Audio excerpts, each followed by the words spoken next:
जय श्री कृष्णा दोस्तों,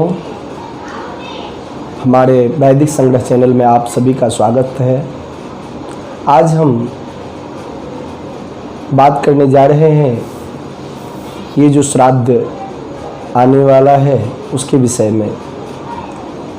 तो श्राद्ध का मतलब है श्रद्धा।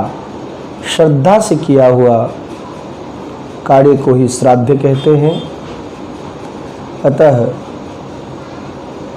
अपने पितरों के लिए, क्योंकि साल में 15 दिन पितरों को दिया गया है, आश्विन मास कृष्ण पक्ष प्रतिपदा से अमावस्या तक पितरों के लिए है, और भाद्रपद मास के पूर्णमासी को अगस्त ऋषि व ऋषियों के लिए तर्पण किया जाना चाहिए। तो इसलिए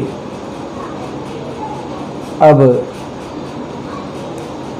2 तारीख को 2 सितंबर 2020 को अगस्त तर्पण है। ये ऋषियों के लिए तर्पण है, इस दिन पितरों के लिए नहीं है।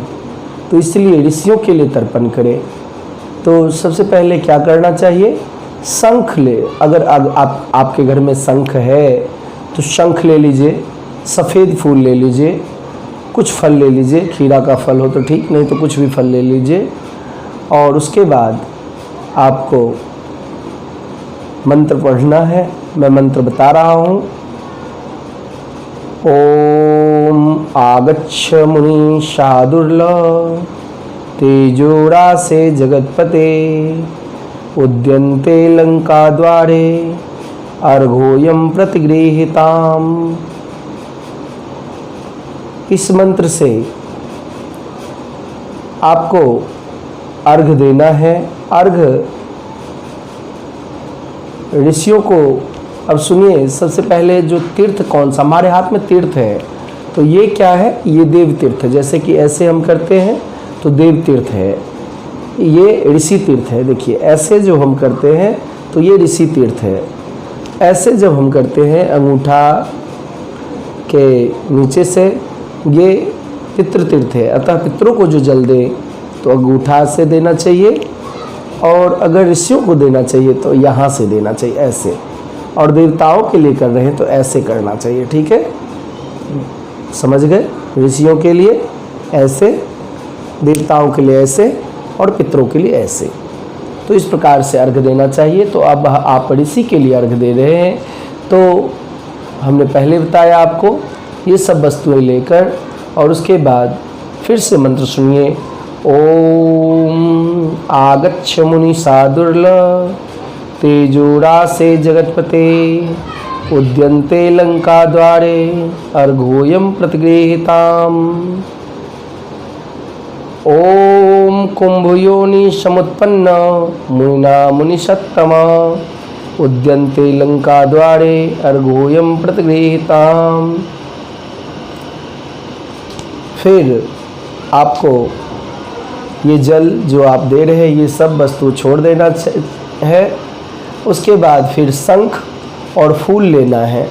तो शंख और फूल लेकर फिर करना है ओम शंखम पुष्पम फलम तोयम रत्नानि विविधानि च उद्यन्ते लंका द्वारे अर्घोयम प्रतिगृहीताम।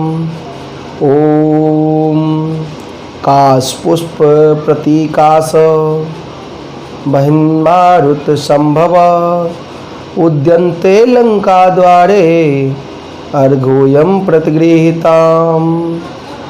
अर्घोयम प्रतिगृहीताम। उसके बाद आपको अर्घ देने के बाद हाथ जोड़ना है और प्रणाम करना है। और अब मंत्र पढ़ेंगे। ओम आतापि भक्षितो येन वातापि च महाबलाः समुद्राः शोषितो येन सौमेगस्त प्रसिद्धतो। उसके बाद आपको अगस्त ऋषि की पत्नी को अर्घ देना है।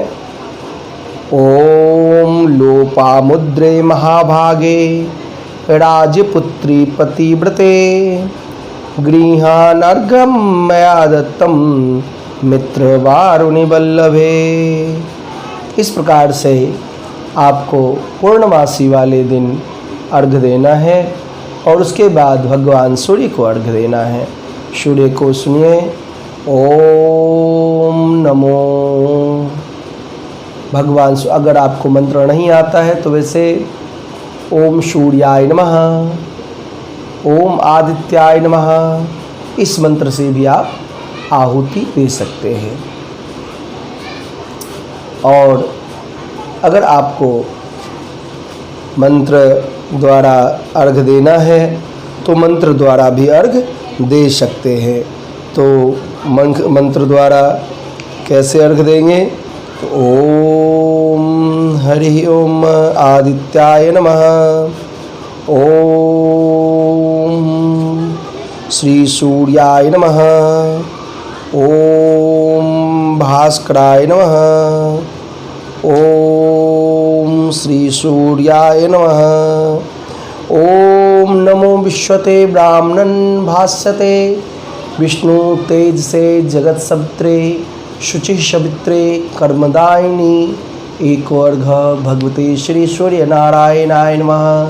फिर दूसरा अर्घ देना है, ओम नमो विश्वते ब्राह्मणं भाष्यते विष्णु तेज से जगत सवित्रे शुचि सवित्रे कर्मदायिनी द्वितीयो अर्घ भगवते श्री सूर्य नारायणाय नमः।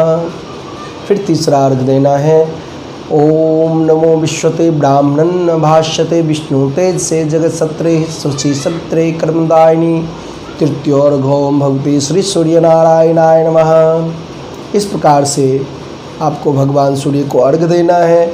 और अगर आप किसी नदी में व तालाब में आप कर रहे हैं तर्पण तो फिर तो कोई बात नहीं। अगर घर में कर रहे हैं तो किसी बर्तन में अर्घ दें और उस जल को आप गमले वगैरह में यानी वृक्ष में पेड़ में डाल सकते हैं, पौधे में डाल सकते हैं ताकि उसमें पैर ना लगे।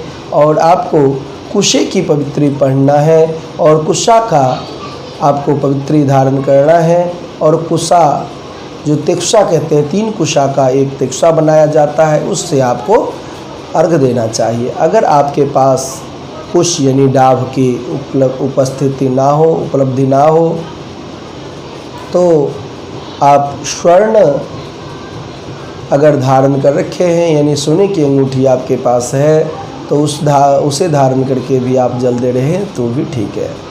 इसी के साथ जय श्री कृष्णा।